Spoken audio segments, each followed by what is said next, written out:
morning, everyone. My name is Elias Kunishige, and I'll be your new department lead for the Emergency Management Office of Colorado. Again, my name is Elias Kunishige. I'm a military veteran with 25 years of firefighting experience, 8 of those years as a chief officer, 4 years as the operations chief at the United States Air Force Academy in Colorado Springs, Colorado. First off, I want to thank you for being here this morning. Your service is needed and appreciated. I'd like to take a moment to remind you of your purpose, whatever that might be, and encourage you to continue making the intentional decision to be in the service of others. Here's a quote that I believe speaks to the world of emergency management. Step back from the chaos so your perspective gains clarity. This was quoted by retired Colonel Mikhail Burrows. Imagine being responsible for the largest natural disaster that Colorado has yet faced. The world is moving at light speed. Information is coming at you faster than you can comprehend, and so on and so forth. Be reminded to take a moment to gather yourself, gain composure, establish your tempo, and press forward.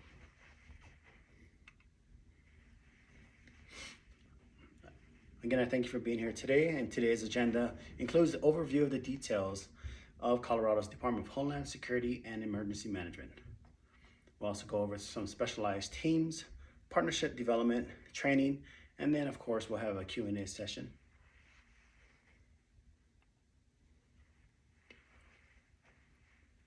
Emergency preparation, response, and recovery is an ongoing process that expands and contracts, evolves and simplifies as needed for the community served. The Office of Emergency Management is dedicated to supporting jurisdictional programming and planning, execution of services, evaluating, processing for successes and pain points, as well as recovery initiatives. Thought processes look forward to the future and how we as a state can progressively increase capabilities, knowledge, and action for our communities.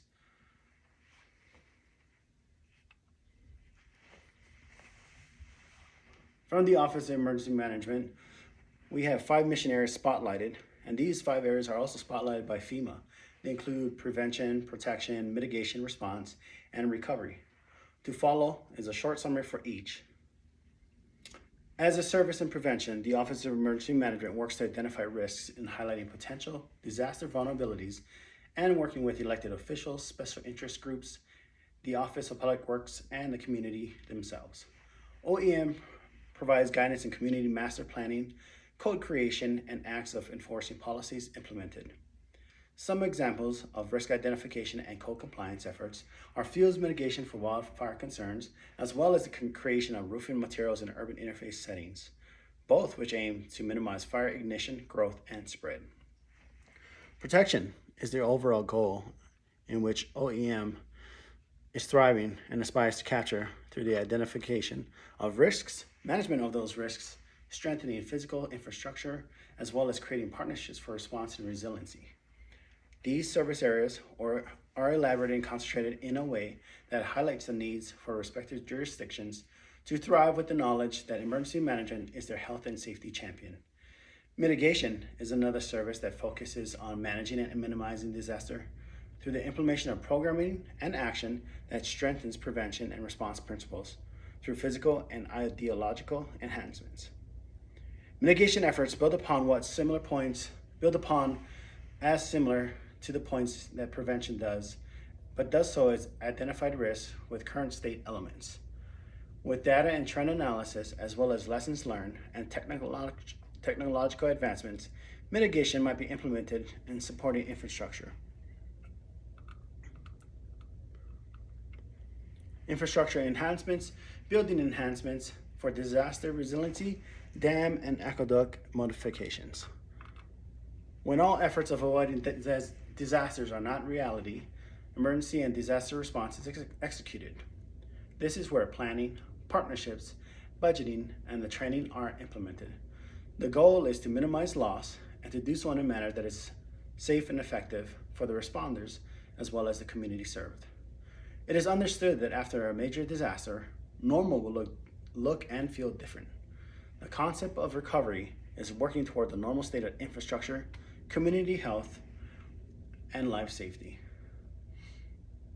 This is done with a myriad of resources that range from funding through physical rebuilding of loss and learning from the event to enhance future posturing in prevention, preparedness, mitigation, response, and recovery.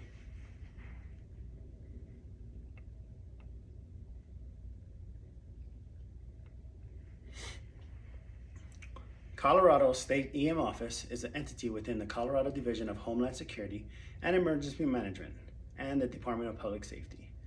Our mission is to be at the forefront of Colorado's programming in prevention, protection, response, and recovery from all natural and man-made disasters. The vision is a safe and healthy and ready Colorado state. Our goal is to create effective emergency management foundational programming that is implemented throughout Colorado's jurisdictional boundaries in support of risk management and community resiliency.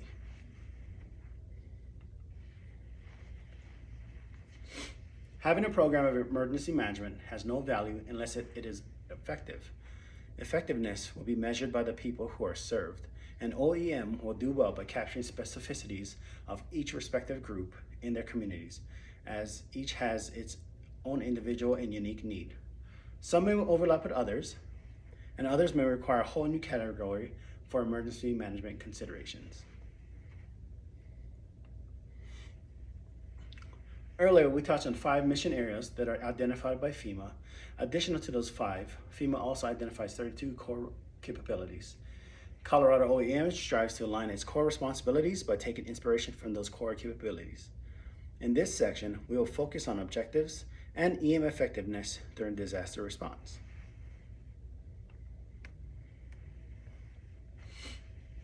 In response, our initial emergency response must be adequate and proper based on the event. Immediate identification of risk associations shall be communicated as necessary. For additional resources that will assist in remedying the event, action must be taken and order must be made. Establishing an incident command structure appropriate for any type of disaster, its size, the resources needed, and the timeline for response recovery is critical for present state as well as the future state. Early intervention and decisive actions set the tone for successful outcomes as time-critical opportunities presents themselves. At a moment's notice, intervention might not have the same opportunity as at that moment. Interventions at any time throughout the disaster are applied by frontline responders, and they require the staffing, equipment, and support to accomplish their tactical tasks in support of strategic goals.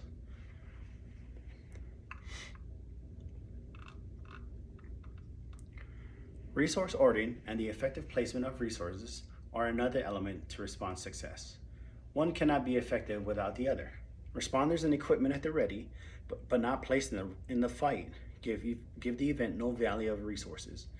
And in the inverse, 10 engines with their crew is not an appropriate assignment for a single family home with no savable life.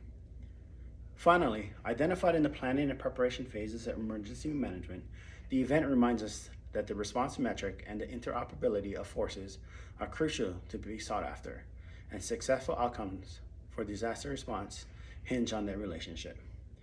The incident action plan should be mindful of the incident's goals and objectives and incorporate strategic and tactical advances that are timely, appropriate, and optimal for all involved, as well as the incident itself.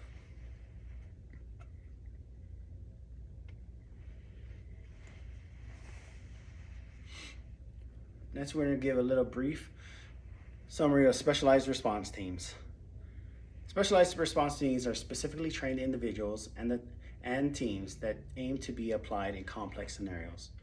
Law enforcement agencies have a myriad of special teams. 2 that I would like to highlight is the Special Weapons and Tactics, SWAT, and Swift Rescue Response teams. Teams who are trained and educated in high-intensity scenarios that might include direct action forces for hostage scenarios or active shooter events. Another team that I like to highlight in the law enforcement sector is their Tactical EMS team. This team might be deployed at the same time and with SWAT and SRT. TEMS teams, Tactical EMS teams, operate to alleviate pain and suffering by intervening sooner then the danger is eliminated by interjecting themselves into ongoing active shooter events. TEMS teams include members of law enforcement, fire department, and EMS.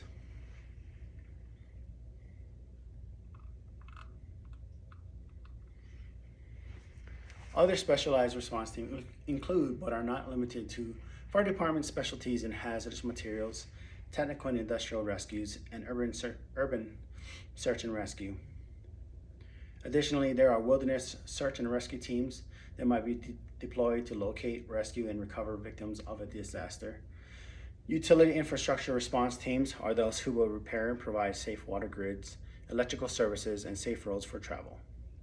Animal response teams could either be for the care of animals compromised in a disaster or associated with canine teams performing search and rescue elements. Lastly, incident management teams are activated for the specialty in managing complex events and bring with them expertise, resources, and advanced disaster management training, strategy, and tactics.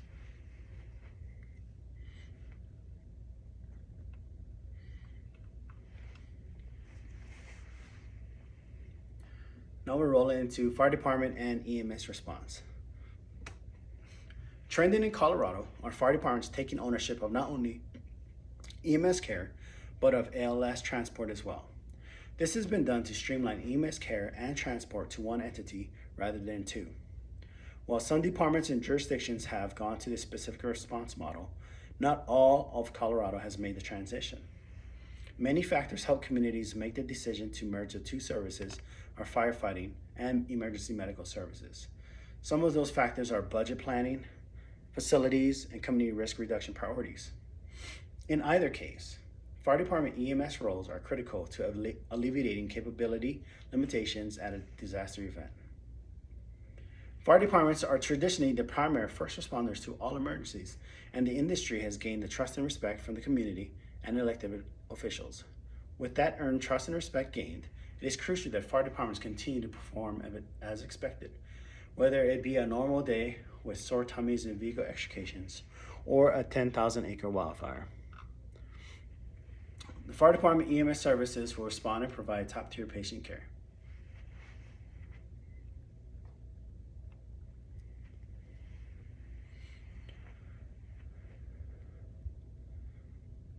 As emergency management advances, the thoughts, ideologies, and practice, the development and maintenance of professional relationships require an emergency manager that is self-aware and agreeable.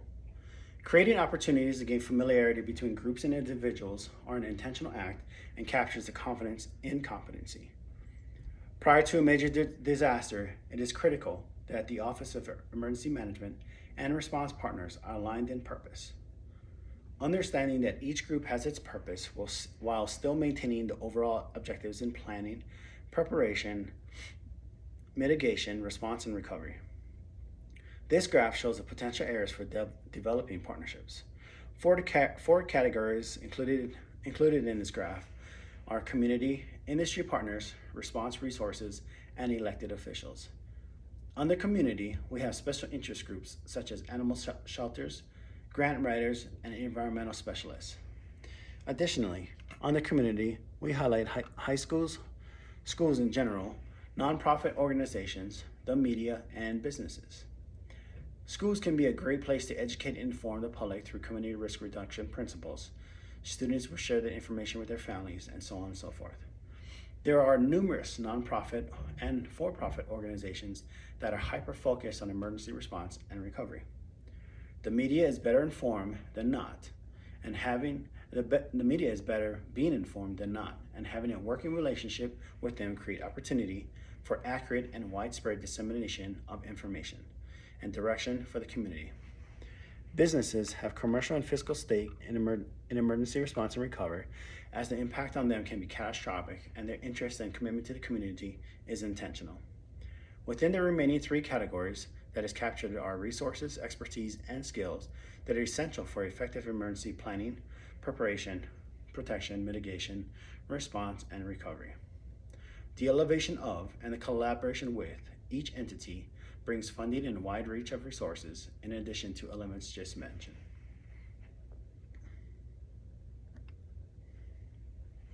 In accomplishing planning, preparation, mitigation, jurisdictions will take foundational strategic and tactical approaches to emergency management from the state of Colorado as well as from the federal resources. For state guidance, authorities having jurisdiction should lean into the state of Colorado's Department of Homeland Security and Emergency Management. Federal resources can be found using program resources located at the FEMA website. The products that the state can provide include foundational framework, programming, and emergency response. Colorado's Emergency Management Office is a source for strategic planning, community preparedness, emergency response, and recovery. The emergency management team is capable of mobilization during both emergent and non-emergent scenarios. OEM also serves as a state emergencies operations center for major disasters and support disaster response across the state, and serves as the liaison for local jurisdictions, state entities, and federal agencies. Additionally, the state can support disaster response and recovery with aviation support, National Guard resources, and as a liaison for the utilization of the state-to-state Emergency Management Assistance Compact. Federal products can include the same framework for emergency management programming as well as funding.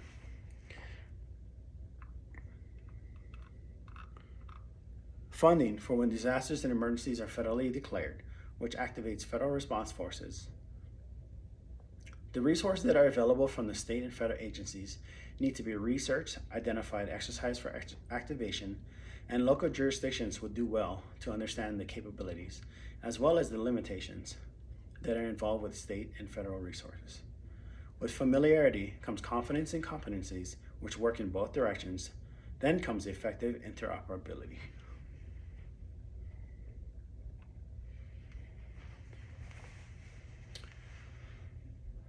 Wildland fires are dynamic and have the potential, like any other disaster, to escalate rapidly and to the point where the local response force is overwhelmed and will require the assistance from their mutual aid partners. Establishing mutual aid agreements prior to an emergency is elemental to interoperability and optimal effort of emergency services. Additional to emergency response, mutual aid partnerships should be leveraged for training and education purposes. Additionally, resource sharing will optimize efforts in all areas of emergency management from the planning phase through to the recovery phase. Mutual aid partnerships are ever evolving and dependent on commitment from the parties involved. As illustrated in this slide, a typical response is initiated by the host agency, and after gaining situational awareness and establishing an incident action plan, incident commanders who have been tracking the requirements for accomplishing loss stop will lean into mutual aid response agreements for resources to assist in remedying the emergency. Predetermined response metrics ensure seamless communication, coordination, and resource application. Established mutual aid partnerships created to help either or both jurisdictions as needed and does so without the expectation of reimbursement or held liabilities.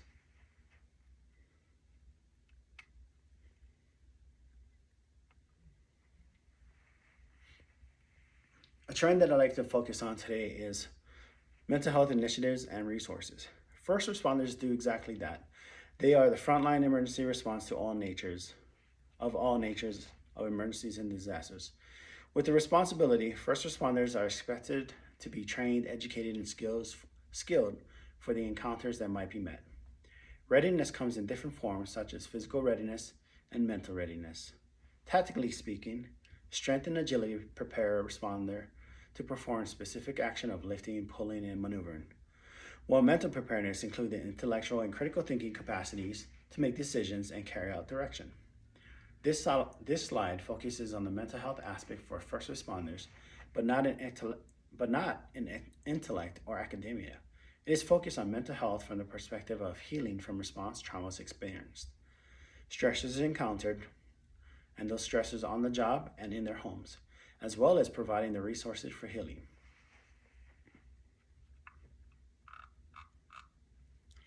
Programs and organizations are created in support of the first responder community by providing healthy outlets for stress. Services include resource information, physical therapy in the form of strengthening the body, as well as participating in physical activities to revitalize the mind and the body. Resources also include the first responders family, as the home is the other side of our first responders' life and responsibility. As communities work for a safer and resilient environment, they should also prioritize the responders that make it so.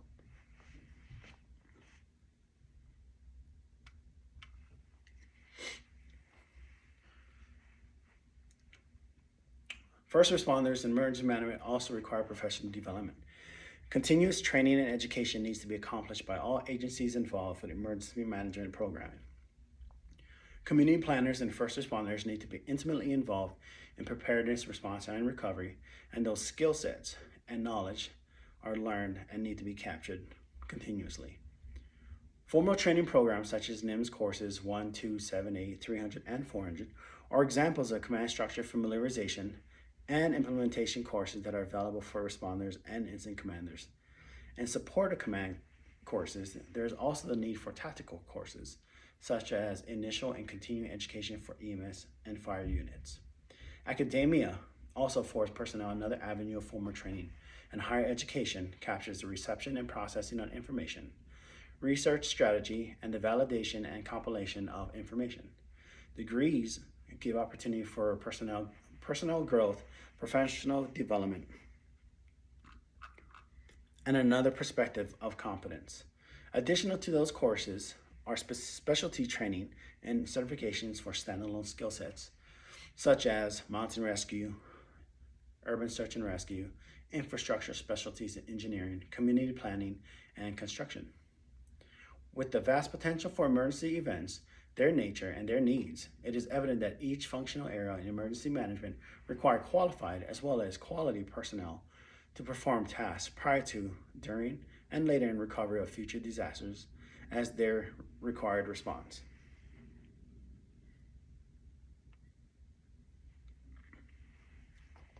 In summary, the emergency management is a premier organization and tool created for the benefit of community planning, protection, mitigation, response, and recovery. Jurisdictions in Colorado, while creating and maintaining their respective programs, are reminded that the Colorado Division of Homeland Security and Emergency Management is here to guide, support, and respond as necessary.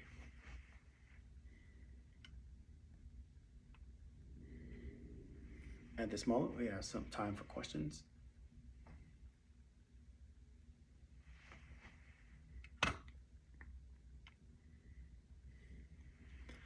Again, I just want to say thank you. Thank you once again for choosing a profession of service and accountability. And I also thank you for being an advocate for Colorado's health, for our visitors and your neighbors. Have a great day.